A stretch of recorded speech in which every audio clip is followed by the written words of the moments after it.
everyone. So এই টাস্কে আমাদের কি বলা হয়েছে, আমাদের একটা ফ্লোটিং পয়েন্ট ভ্যালু দেওয়া থাকবে এবং আমাদের কাজ হবে কি ফ্লোটিং পয়েন্ট ভ্যালু এর প্রথম তিনটা ডিজিট প্রিন্ট দাও, মানে এই যে পয়েন্টের পরে প্রথম তিনটা আমাদের প্রিন্ট দিতে হবে।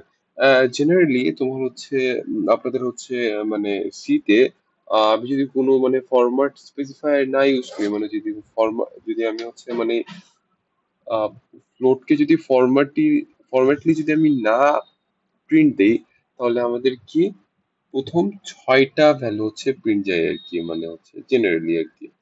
মানে আমি দেখছি ছয়টা যায় আর কি, এখন বেশিও যেতে পারে, আই ডোন্ট নো কম্পাইলার ভেতরে হয়তো আলাদা আলাদা হইতে পারে, বাট আমি ছয়টাই পাইছি আর কি ভিএস কোডে।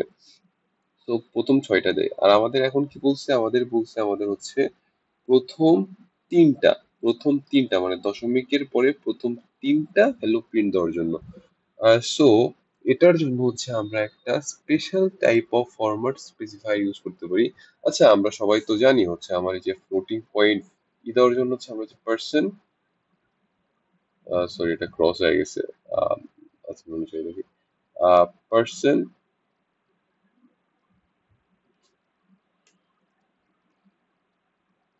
পার্সেন্ট এফ ইউজ করি, ঠিক আছে। আমাদের এখন কি হবে, আমাদের এখন এটার জন্য কি করতে হবে, আমি যতটা ঘর চাই, ধরেন আমি এন ঘর চাই, ঠিক আছে। ধরেন আমি দশমিকের পরে এনটা ঘর প্রিন্ট দিতে চাই, এটার জন্য আমাদের কি লিখতে হবে, আমাদের এটার জন্য লিখতে হবে পার্সেন্ট পয়েন্ট এন এফ। এটা হচ্ছে ফ্লোটিং এর জন্য, বা এটা হচ্ছে আমার কিসের জন্য, এটা হচ্ছে আমার ফ্লোটের জন্য, ওকে। আর হচ্ছে percent point N L F, এটা কিসের জন্য, এটা হচ্ছে আমার ডাবলের জন্য, ওকে। এটাই ছিল আর কি, মানে এই প্রবলেমের মূল মানে লজিকটা হচ্ছে এটাই আর কি, ওকে। এটাই আর কি। এখন চলেন কোডের দিকে যাই। কোডের দিকে গেলে আপনি দেখতে শুনে হচ্ছে যে ভ্যারিয়েবল দুইটা ডিক্লেয়ার করছি ও ইনিশিয়ালাইজ করছি। তারপরে কি করছি, তারপর হচ্ছে আমি এগুলাকে প্রিন্ট দিছি, print three place float number, এই যে পার্সেন্ট। আমি যেহেতু এখানে তিন ঘর নেবো, তাহলে আমার এন সমান সমান তিন, percent point three F, F number.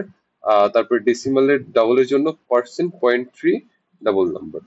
আমি যদি এখন আপনাকে টার্মিনালে দেখাই, টার্মিনালে যে দেখতে পারতেছেন, সরি আমি এটাকে রান দিই, রান করে দেখে আপনাদের, এই যে 1.125, এই যে 23, 235, চার আছে যেহেতু রেখে পাঁচ বানিয়ে দিতেছে। আর হচ্ছে 8.877 ছয় আসে। আমরা তো ওই যে মানে ওই যে ওই নিয়মটা জানি, যদি আমার হচ্ছে তিন বা তার বেশি থাকে তাহলে এক যোগ করে দিতে হয়। সো ওই জিনিসটা এখানে করছে আর কি, ঠিক আছে? চার ছিল পাঁচ বানিয়ে দিচ্ছে, আর হচ্ছে এটাই আর কি, ওকে। সো এটাই ছিল এই প্রবলেমের লজিক।